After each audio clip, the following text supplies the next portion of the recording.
And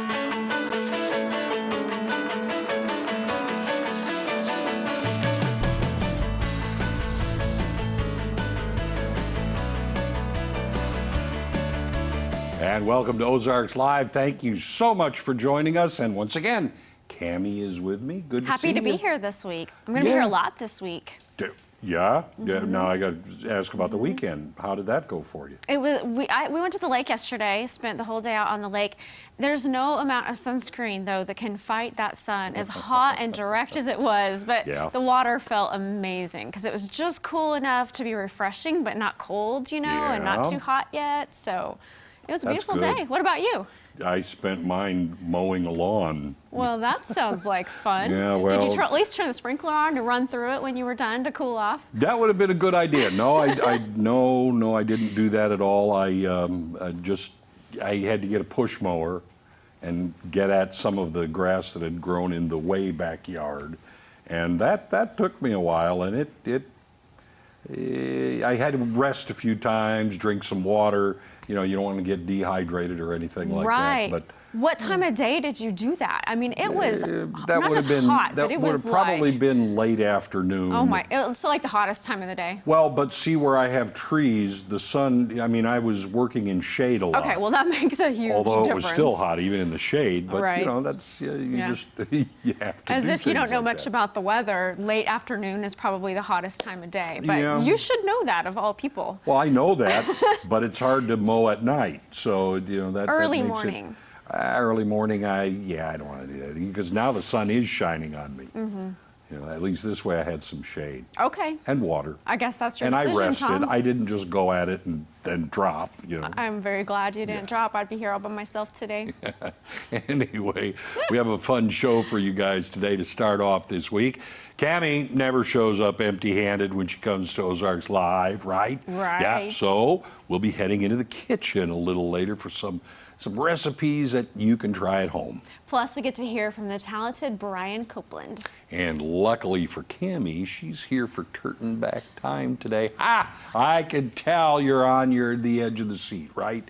Yeah, that's it. All right, today's edition, it's going to be a winner. Anyway, yeah. So before we get to all that, here's what's on the radar. Okay, finally, if you haven't heard, it's been done. After 10 years, a treasure hidden somewhere in the Rocky Mountains has been found. Forrest Fenn, an 89-year-old art dealer, author, and Vietnam vet, has confirmed the treasure, estimated at between $1 to $5 million, was discovered just a few days ago by a man from back east who does not want his name revealed. The find was confirmed to Mr. Fenn with a photograph. Thousands of people have been in search of the buried treasure since clues to its location were put in a 24-line poem in Mr. Fenn's self-published memoir, The Thrill of the Chase. Now, originally, Mr. Fenn had taken the treasure into the Rockies and had intended to die next to it after he had been diagnosed with cancer in 1988. But he survived and decided to leave the chest, reportedly about a foot long, filled with rare gems and coins for someone else to find. And by the way, Fenn did not reveal where the chest had been hidden all this time, but look for more information and photos in the coming days. Isn't that every kid's dream, to have a treasure map and to go treasure hunting? And thousands of people had looked for it, and people had given up their jobs. I believe there were some people who passed away looking for it, you know, because the Rockies aren't the most friendly environment to run around in all the time. They're not. So it has been found. So those of you who have been, you know, putting all the things in the backpack and getting ready to head out, don't you quit can put your a job. Stop to it. Don't quit your job over it. It's over. It's done. Well, here's something that proves that Grandma will always find a way, especially when it comes to family. Maureen Sweeney had not been able to hug her grandchildren, Rylan and Lincoln, since May 17th due to the pandemic. Well, that would just not do. So Grandma Maureen got into a multicolored unicorn costume, and the rest will go down in Grandma Grandkids history. Take a look.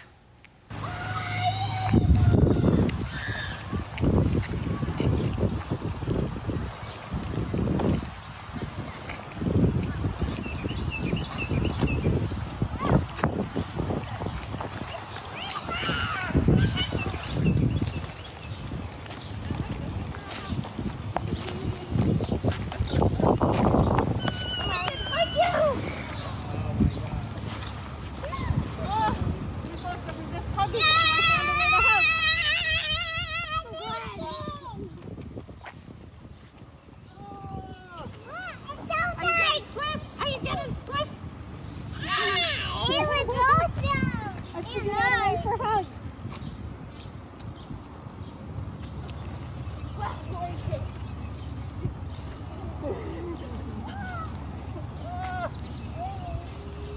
Have you ever been picked up by? Yeah. Now that's a magical grandma. Absolutely. How fun is that? I hope she was still wearing a mask under there. I don't know. It looks like a lot of protection to me. I don't know. Well, that's good. At least she's not falling over. I think I'd be falling over in that costume. Yeah, grandmas will always make things happen. They're some of the strongest people in the world. Don't mess with a grandma. My parents came out to our driveway just to stare at the kids after like the first few weeks of this. Yeah. Yeah. Maintain the distance. It all works. All right. Yeah. Now, we seem to be seeing a lot of world records being beaten or set during the coronavirus pandemic. Lots of people with time on their hands and a vision to be #1, I guess. Anyway, well, here's another one. FICO World Italy in Bologna, Italy, is said to be the world's largest agri-food park. On Sunday, they went after another record in the Guinness Book of World Records by getting men, women, and even some children to help create the largest sheet of pasta made by non-professionals. That's very important, you know, world record-wise, non-professionals. And how did it turn out? Well, after using 160 eggs and 35 pounds of flour and a lot of elbow grease, they created a sheet of homemade pasta measuring 262 feet long, more than enough to snatch victory from the jaws of defeat in the Guinness World. Bravissimo. Did they have a big pasta party after that? I'm sure they did. There was probably spaghetti and stuff. Yeah. I mean, you can't just leave it there when you've got all that. You need to cook it up and have a... No, I'm sure they did just Well, that. I guess during COVID, maybe they didn't. I don't know. Well, anyway. Okay, now we can say goodbye to Crocs. Oh, you already have? Well, how about we can say goodbye to flip-flops? Presenting the Link Flip shoe. It's not much more than a rubbery sole that hugs the bottom of your feet, and it will give you that same breezy, cool feeling formerly reserved for the aforementioned flops with a few improvements.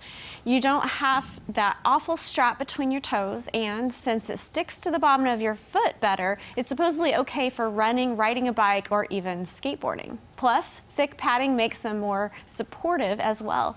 Flip-flops to Crocs is Skeletos to flip link shoes, the latest in evolution of footwear.